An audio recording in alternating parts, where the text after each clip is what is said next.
Renata McElvany, creativity coach, artist, designer, illustrator, multi passionate creative. And this is part two of my Creative Diary series. This is a series where I share the behind the scenes of being a multi passionate creative in the oftentimes not so polished and really messy and complicated creative life. And this is my attempt at letting go of trying to appear perfect or cohesive and instead choosing wholeness, intention, and authenticity. So join me on this journey. So I want to share with you what's been coming up for me since starting this series, since starting to talk about wanting to be more of my whole self. And the first thing that I want to say is I kind of feel like I want to talk about all the things that I tried before that didn't work and how that has led me to where I am right now, what I'm trying to do in this moment. And the first thing I want to say is like I've tried the linear path. I've tried to choose one thing and stick to it and follow the rules that the gurus and the people in marketing and whatever like tell you to do. And I was left to feel very unhappy. I felt like I was not really satisfied with the way that felt. And I think that's a keyword that I think about in my practice. Like, how do I feel as I do the things? It's not just about how I appear, but it's also how do I feel as I do it. And I think the other thing that I tried in the past was to perform for approval.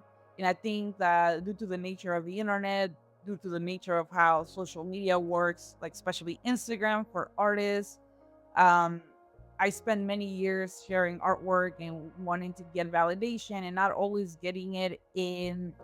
Also, always feeling like I had to perform for the algorithm or for an audience and never really giving myself time to explore what I wanted to say or what I wanted to talk about, what I was trying to express, I guess. And I think this is really common for a lot of us who are trying to figure out our voice, our creative voice. And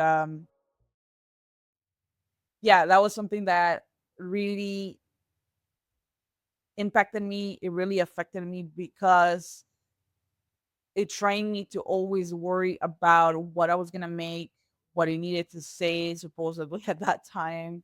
And I say that with compassion and love for my past self because that's what I knew. That's the best that I could do at the time. But I feel like if I could go back, I wouldn't put so much pressure on myself. I have talked about this in other videos. I went to art school, and right after art school, I went right into working full time. And so I never really had time to develop my voice. There was always someone telling me what I could say or couldn't say, or how I was supposed to be as an artist, as a professional artist. And I think that I also felt pressure to succeed because I wanted to prove that artists and creatives are able to make a living through their art. I also tried curating a version of myself that looked good, that appear like it fit in, but in reality, it wasn't really sustainable because it was a performance. And I think that there's a level of performance in everything that we do when we're promoting it on social media, when we're marketing our work, but it wasn't intentional. I think that that's the key word here, that we have to be intentional about what we want to share and what we wanted to say about our work or what we're trying to communicate.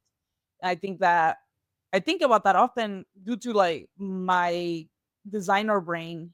When I design for clients and stuff, I have to think about what is the message that we're trying to communicate, what feeling do we want to portray. And it's sort of the same thing when I think about myself as an artist, as a creative, as a small business owner. What do I want people to feel when they experience the work that I do and interact with me, right? And yeah, I think it's important to pay attention to that because I think we tend to lean a little too much on like trying to appear perfect, appear like we're one of our peers. That can get really exhausting and it's really hard to maintain for the long term. I also started to look outwardly a lot. I started to compare myself. I wanted to be like my peers. I wanted to stay competitive. I said this before and I'm saying it again as I'm reflecting. And the thing about this whole ordeal is that no one ever teaches us that it's okay to pay attention to how we feel, that it's okay to prioritize what feels good.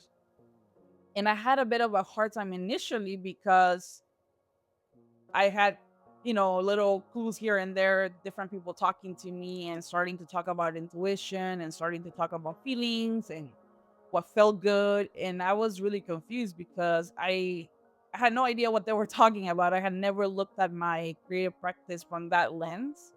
And when I did start paying attention to sensations, to the feelings in my body, I realized that that was really important to me. That when people started talking about creativity in that way, I really leaned into it and I liked it. And I was like, oh, I think this really makes sense for me because I'm a deep feeler, because I'm very empathic, and like feeling is really at the forefront in my life.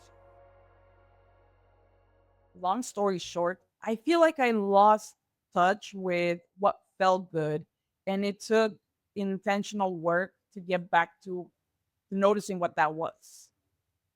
So, what happens now, right? Like, what happens now that I am kind of trying to approach my creative practice from a different place? Well, the truth is that I don't have a plan. I am choosing what brings me joy, what brings me fulfillment, what makes me feel happy, and what allows me to play, and not necessarily what looks impressive. It's scary to admit that I don't have things figured out, that I might look selfish, I might look scattered, I might look lost, and that's okay. I'm okay with being seen that way, being perceived in that way, because the truth is, I'm not interested in trying to figure things out anymore. Instead, I want to create from a place of freedom, of curiosity, of love. I am no longer interested in working from fear and scarcity.